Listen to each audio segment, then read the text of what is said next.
This is a 2005 V8 Volkswagen Touareg.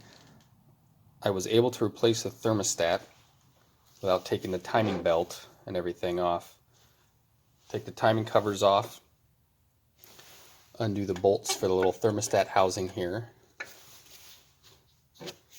And I was able to get a pry bar down in here and pry it out enough, probably not great for the belt, and get it up over this lip down here. I was able to finagle it out.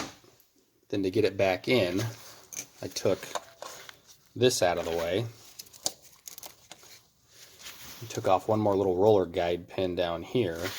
Gave me just a little bit extra play that I needed to get it in. So we'll see if it solves the problem. I was not the one that came up with this idea. I got it from somebody else, but we'll see if it works. This is the third day of driving on the car with the thermostat replacement. It's been locked in at 200 degrees. It's been cold in the mornings, like 50 degrees in the afternoon. No fluctuation in coolant temperature. So the problem seems to be fixed. No coolant leaks. The whole backstory was ever since, basically we've had the car like going on 4 years. It's always had a check engine light for low coolant temp, especially in the winter. The last couple of years in the winter, it would almost never get up to 200 degrees unless you were stopped for a significant amount of time in traffic or at a stoplight.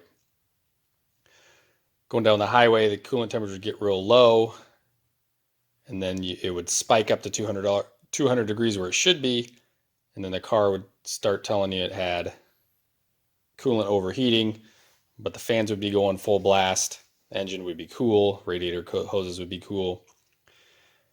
It got so bad the last couple months that even the car would sit all weekend. We usually don't drive it on the weekends.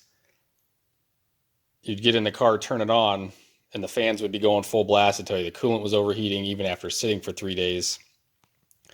Sometimes with OBD11, you could get it to reset and it would fix itself for a while. But even that wasn't even working, so then I would have to disconnect the battery and reset it that way. I'd been putting the repair off because just the labor involved of pulling the timing cover or the timing chains, and it wasn't due for a timing belt, pulling the timing belts and replacing them, and it wasn't due for the service, but if I was going to go all the work and be in there, I was going to replace them. The parts aren't terribly expensive, but I just wasn't looking forward to doing the labor.